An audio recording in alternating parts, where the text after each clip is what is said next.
you all know our community is a patriotic community. We are a proud community.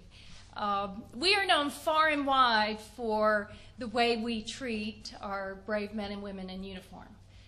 People know that this community has embraced the men and women who serve at MacDill Air Force Base, whether that's the Air Mobility Wing, at Central Command, at Special Operations Command, or any of those partners. We're known far and wide, that from the Pentagon to overseas, for how we care about the military families who work at MacDill. Just look this past year when the Pentagon was short on funds for the Air Fest, this community stood up and funded an Air Fest to ensure that the community can enjoy everything MacDill has to offer. We're also very proud to be home to the James Haley VA Center. And we're taking care of America's heroes day in and day out. And oftentimes the caregivers here, whether they're the doctors, the nurses, the therapists, the folks that keep it clean, they don't get the respect and attention that they deserve. But this community is grateful, and you know that we appreciate everything that happens here at the Haley. And it gives us special pride, doesn't it, that we are taking care of America's most critically wounded service members at the Polytrauma Center and the Spinal Cord Center.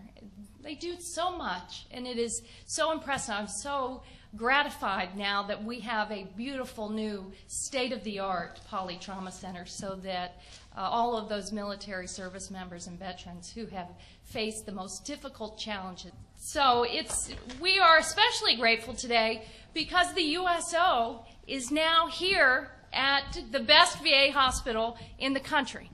And Mr. Hanson, thank you so much for traveling down from Washington to be here.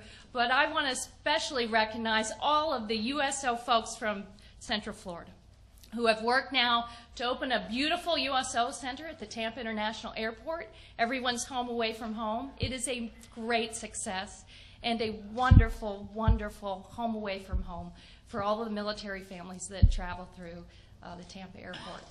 And now to have the first USO center here at a VA hospital. Look at it, it's beautiful. I can't imagine this was the outdoor patio. This will be, have you been outside this morning?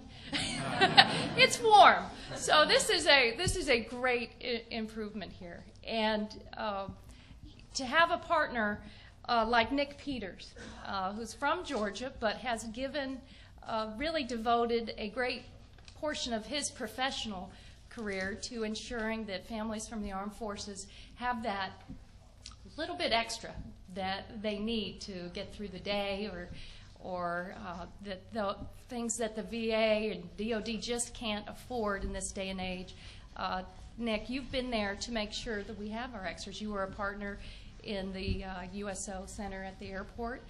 I understand you're a partner now in building a playground for the children at MacDill Air Force Base. We have a lot more families living on the base now, so those kind of things are very important.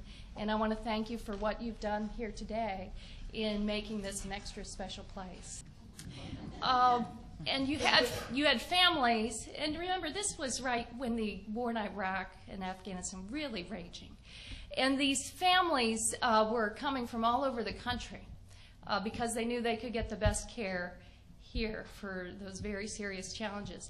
And the families oftentimes had to just get up and leave their home community. And they would come here, and it was a challenge. Where were they going to live? Where were they going to stay? You know, they kind of camped out in the rooms. Thank goodness we had the Fisher House open since then. That's been a godsend. They would bring the children. You know, the rooms were close together. Sometimes you needed quiet on the hallway. Sometimes you needed just a place for those families to go to get a little respite. We have that now. That's going to make a tremendous difference for those families. And I'm